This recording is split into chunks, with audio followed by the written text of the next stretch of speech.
Bonjour les amis et bienvenue dans une nouvelle vidéo consacrée à l'Olympique Lyonnais, notamment mercato de l'OL. On va faire le point en ce 29 juin 2024, vous le savez.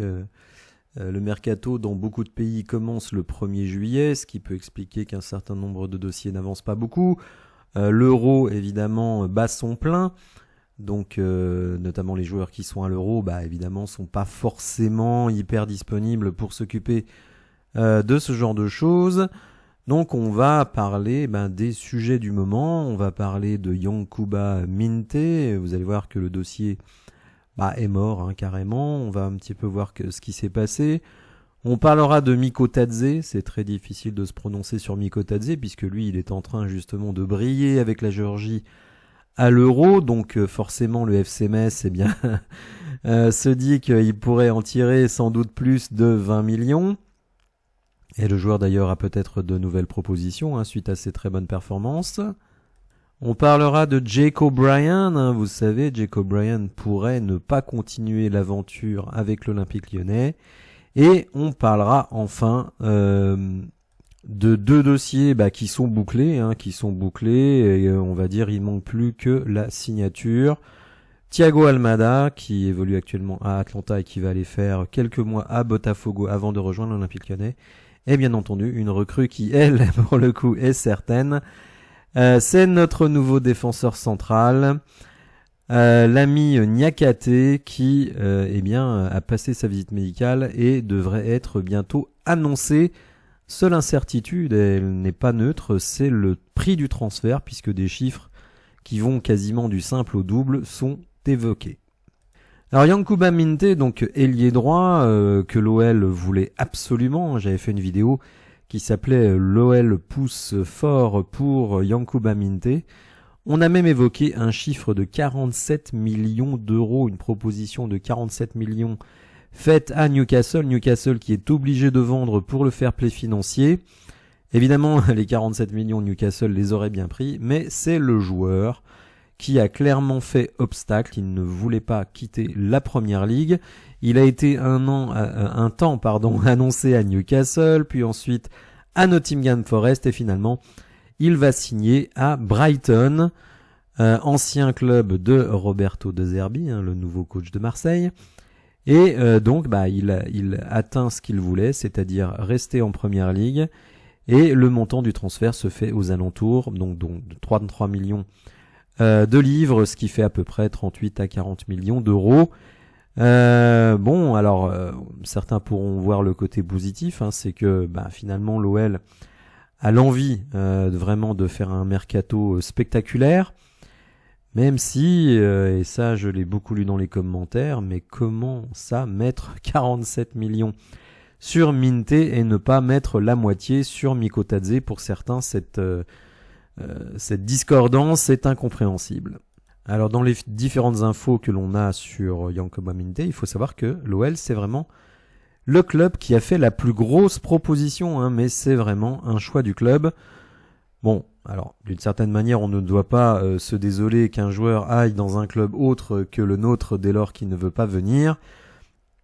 Et on va suivre évidemment avec intérêt cette recherche d'un ailier droit. Alors si on raisonne très basiquement, on était prêt à mettre 47 millions sur un ailier droit. Actuellement, qui joue ailier droit dans notre équipe, c'est Ernest Nuama. Luis Enrique, qui a été recruté par Botafogo et qui viendra lui aussi en janvier avec Thiago Almada dans notre équipe, est également ailier droit. Et on a quelques joueurs qui peuvent jouer ailier droit. Donc je pense que l'ami Nuama, il devrait pas faire long feu à l'Olympique Lyonnais. N'hésitez pas à me dire ce que vous en pensez dans les commentaires. Alors justement, Georges Miko Tadze, très très plébiscité par les supporters de l'OL. Vous allez voir, il y a deux sons de cloche, mais alors totalement différents, puisque Fabrizio Romano, qui est vraiment un des très très grands spécialistes du mercato italien, nous dit que c'est une exclue. L'AS Monaco a obtenu un accord verbal sur les termes personnels avec Georges Miko Tadze. Monaco a également proposé envoyé une proposition à Metz pour se mettre d'accord sur le prix de transfert en essayant d'anticiper les attaques des autres clubs. et essayer de faire le deal avant la fin de l'Euro.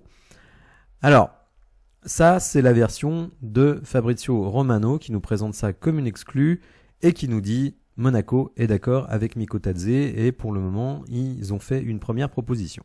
Dans la foulée, Sébastien Denis de Foot Mercato, lui, a été beaucoup plus prudent sur le sujet puisque il dit que Lens, Rennes, l'OL, l'OM et Monaco sont toujours sur le coup de Mikko Tatze. Monaco est très actif mais pas d'accord. Donc là, vous voyez, il nous dit vraiment le contraire.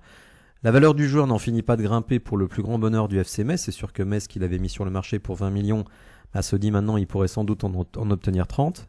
Et donc pour Sébastien Denis, tout peut encore arriver.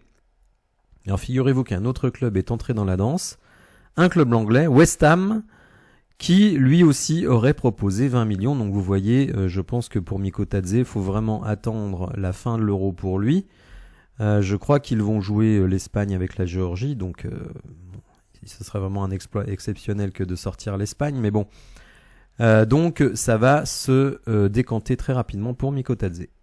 Mais c'est très difficile de dire si l'OL est plutôt en avance ou non. Alors certains pensent que oui, parce qu'il a été formé à Lyon, etc. Donc il va forcément venir à Lyon.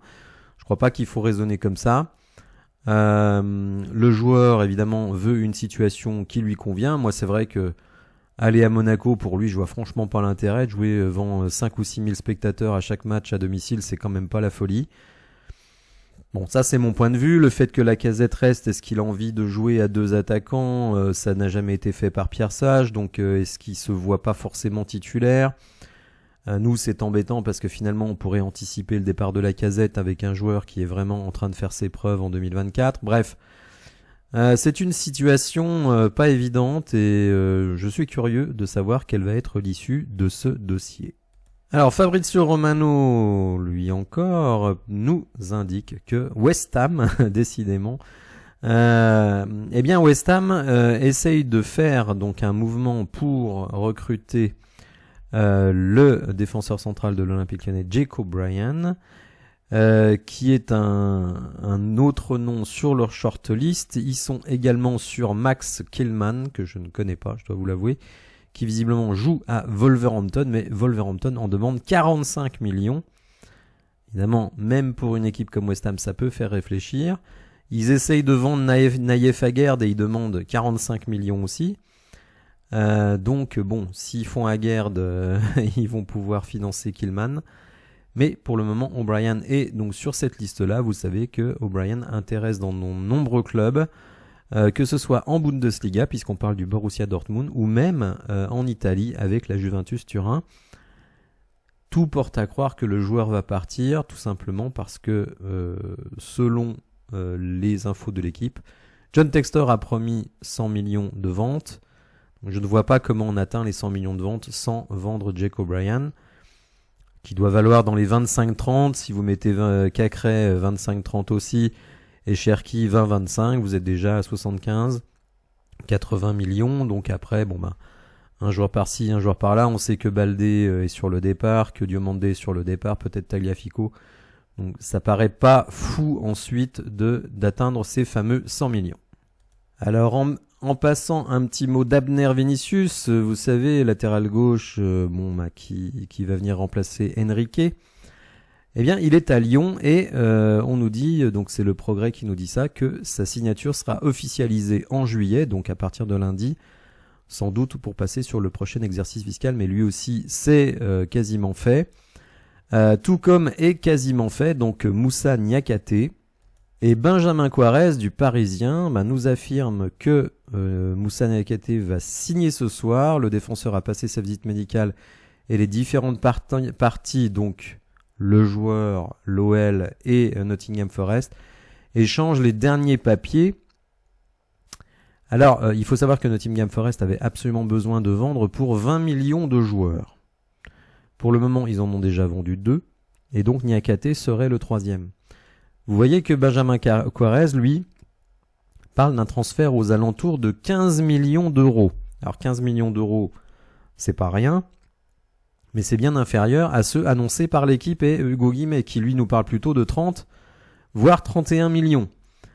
Donc, moi je trouve qu'à 30-31 millions, c'est du délire pur. À 15 millions, bon, bah, ça me paraît le prix d'un défenseur central de première ligue, même si c'est pas du haut de tableau. Là, je serais évidemment pas choqué. Donc, bah, écoutez, on va attendre l'officialisation pour savoir le prix exact. Mais en tout cas, voilà, c'est imminent. Peut-être même que ce sera officialisé dans la soirée ou demain. Alors, terminons avec le dossier Thiago Almada, un joueur qui fait rêver beaucoup de supporters, je le vois dans les commentaires. Alors, ce n'est pas encore tout à fait fait. Tous les articles qui sont produits depuis 2-3 jours nous disent que on est en train de fixer les derniers détails. Aujourd'hui, John Textor a envoyé un message aux supporters de Botafogo en disant « Envoyez des messages d'amour à Thiago Almada ». Alors c'est quelque chose que je ne comprends pas, puisque d'un côté, John Textor nous dit qu'il s'est mis d'accord avec Almada sur le salaire, etc. Toutes les choses qui le concernent, notamment le fait de venir à l'Olympique Lyonnais au mois de janvier. Donc a priori, les dernières discussions, ce serait entre les deux clubs, c'est-à-dire, alors les deux clubs, Eagle Football, le groupe Eagle, et Atlanta. Donc envoyer des petits cœurs à Thiago Almada, ça n'a pas changé le processus avec Atlanta. Donc ça, je ne comprends pas trop. Donc est-ce que c'est un problème avec Almada lui-même ou est-ce que c'est avec Atlanta? Je ne comprends pas. Donc voilà, bon, normalement ça devrait être imminent. Dans les journaux brésiliens, on dit même que Thiago Almada va jouer son dernier match aujourd'hui ou dans la nuit, ça dépend comment on se place avec le décalage horaire, mais va jouer son dernier match avec Atlanta. Donc bon, je ne sais pas, ça a l'air imminent, je pense que ça l'est, mais l'histoire des petits cœurs et des messages d'amour, là, j'ai pas trop vu le rapport avec Atlanta. Mais enfin bon, ça c'est autre chose. Voilà les amis, ce que je pouvais vous dire sur les différents dossiers du moment. J'espère que vous avez apprécié la vidéo. Si c'est le cas, n'hésitez pas à la liker, à vous abonner à la chaîne. Et je vous dis à bientôt pour de nouvelles infos. Merci, au revoir.